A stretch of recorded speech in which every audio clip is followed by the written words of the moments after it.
in progress.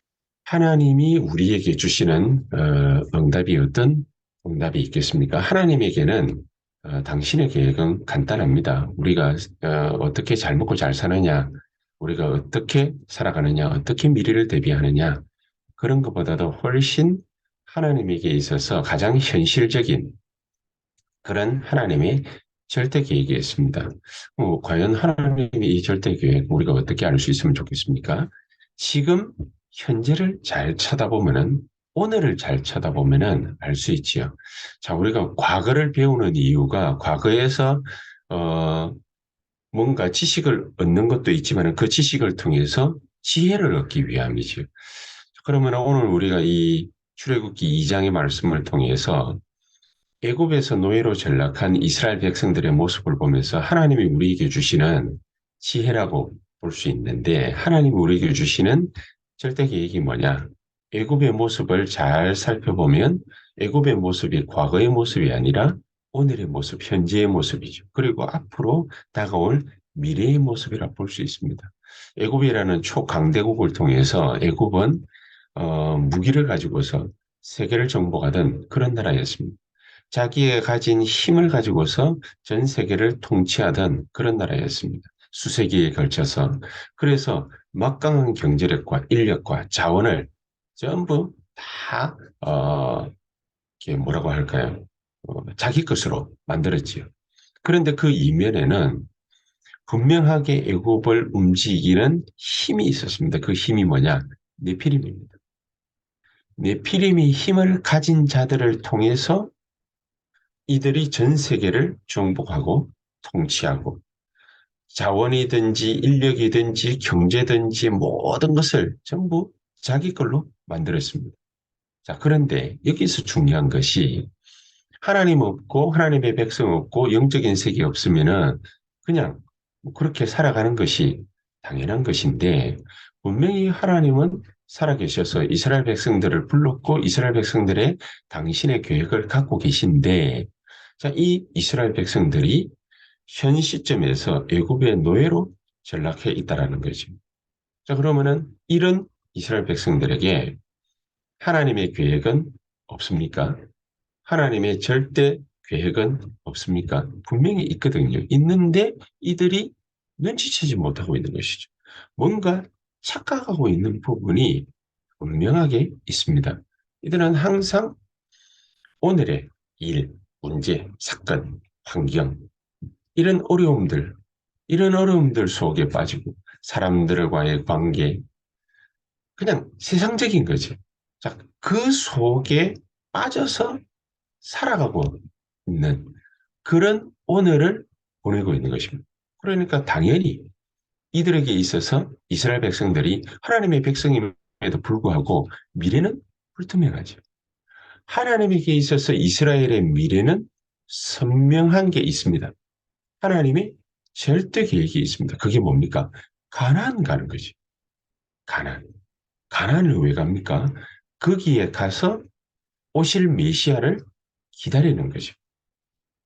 그럼 오실 메시아를 가만히 앉아서 멀끄러미 세상만 바라보면서 미래만 바라보면서 그러면서 밥 먹으면서 그러면서 미래만 가난 들어와서 오실 메시아만 바라보고 있는 것입니까? 아니죠. 그 가나안에 우상 숭배하는 것들을 전부 살리는 그런 하나님의 절대 계획을 갖고 있죠. 자, 이것을 얼마만큼 어떻게 착각했냐?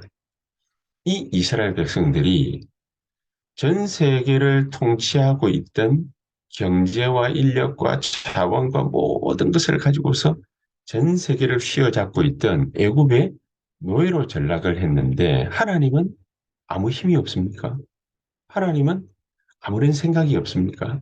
그냥 그렇게 애굽에 400년 노예살이하고 있는 것이 하나님의 뜻입니까? 세상만 쳐다보고 있는 것이 하나님의 뜻입니까? 분명히 아니거든. 아닌데 왜 이스라엘 백성들은 거기에 노예로 전락해 먹고 살아가고 있습니다.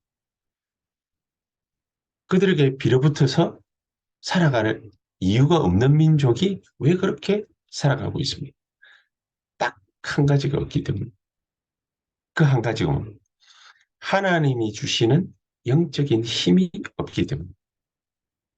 하나님은 처음부터 아브라함을 부르시면서 내가 너로 모든 민족에게 너를 통해서 복을 주겠다. 열방이 너로 말미암아 복을 받게 하겠다. 그리고 너 씨를 통하여 열방이 복을 받게 하겠다. 영적인 힘을 약속을 하시죠. 아브라함을 통하여, 아브라함의 씨를 통하여 그렇게 분명히 약속을 하신 것입니다. 이 영적인 힘을 주실 것을 약속을 하셨는데 이 힘을 모르고 이 힘에 대한 값어치를 모르고 가치를 모르고 누리지를 못하니까 노예로 전락해버려요. 하나님 우리에게 약속하신 것. 오늘 우리가 우리의 환경, 상황, 여러 가지 많은 어려움들, 일들이 있지요. 인간관계 속에 놓인 많은 것들이 있지요. 하나님 우리에게 거기에 사로잡혀서 살아갈 것을 말씀하시는 것이 아니라 그 모든 것을 건드리지 않고도 싸워 이기지 않고도 그 모든 것들을 능히 극복할 수 있는 영적인 힘을 우리에게 미리 먼저 약속하신 것입니다. 마가복음 3장 13절에서 예수님께서 제자들을 부르시고 내가 너희를 부른 것은 너희와 함께 있기 위함. 하나님이 우리와 함께 하신다면 모든 것을 다 가진 거 아닙니까? 하나님이 창조주신데 온 우주 만물의 근본이신데 그분이 우리와 함께 계시는데 어떤 것이 무서울 게 있겠습니까? 어떤 것이 두려울 것이 있겠습니까?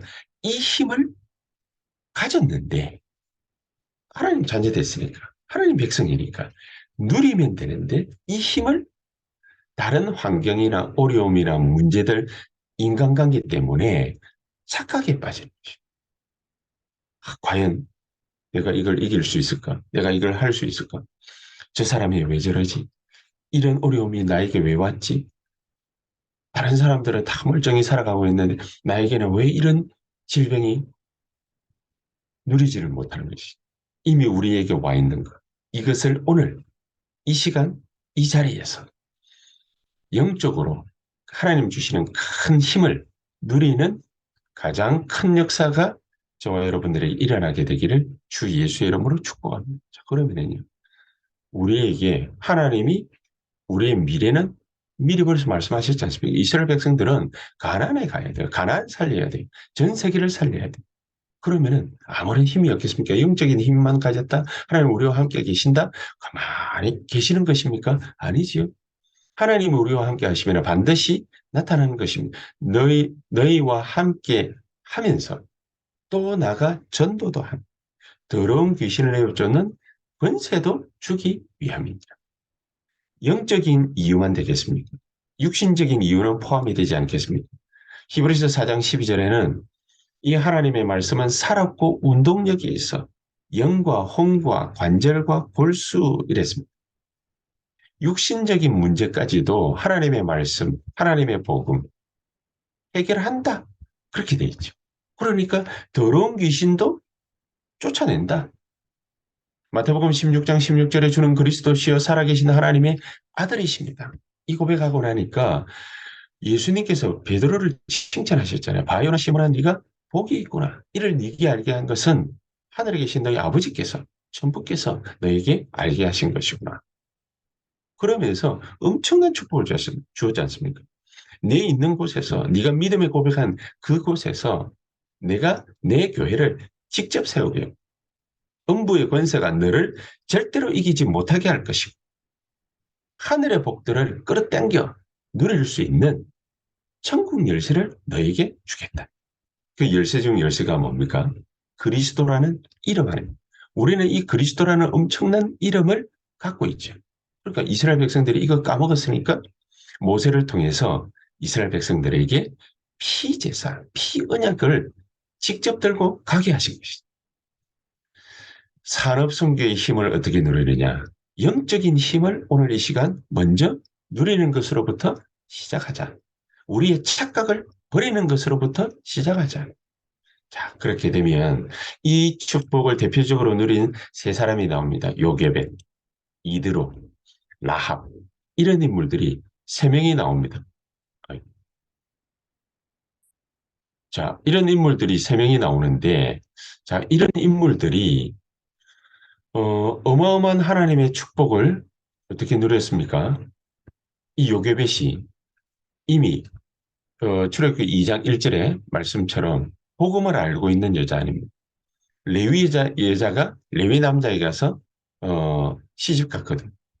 레위 남자가 레위 여자에게 장가들었더니 그랬으니까 이 레위 여자라는 말 자체가 피제사, 피언약을 아는 사람, 복음을 아는 사람.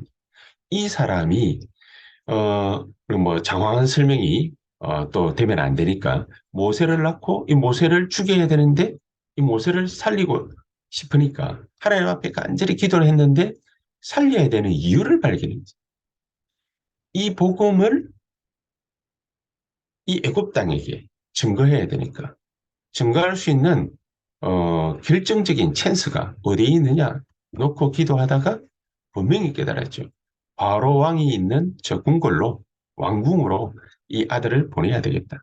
그래서 일부러 만난 거죠. 일부러. 이 애굽의 공주가 나일 강가에 가가지고 목욕한다라는 정보를 미리 벌써 입수하고 이 모세를 거기로 보낸 거죠. 야, 거기에서 이 출애굽의 역사는 시작됐고 또 우리가 읽은 본문처럼 이 어머니가 이 요게벳이 모세에게 젖을 먹이면서 복음의 메시지 또 기도의 놀라운 비밀 이런 언약들을 이 모세에게 전달합니다.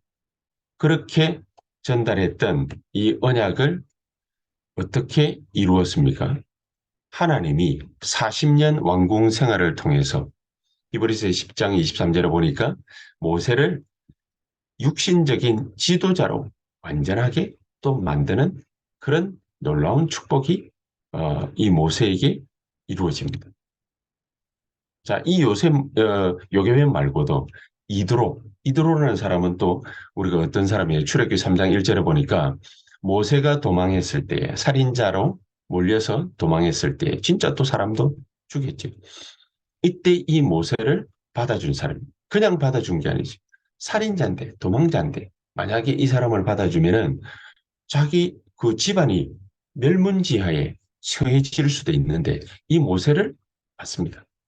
뭔가를 느꼈겠죠. 근데 이 이드로라는 사람이 사실은 연구를 해보면은 이방, 어, 우상 숭배하는 그 집단의 제사장이었습니다. 그러니까 이방 신을 섬기는 우상 숭배의 우두머리였거든요. 그런 이드로가 모세를 어떻게 알아본 이 모세를 받아들입니다. 그냥 단순하게 자기 식구로 받아들이는 것이 아니라 도망자여 살인자를 받아줍니다. 그러니까 하나님의 계획을 이 모세가 분명하게 알고 또 받았던 사람이지.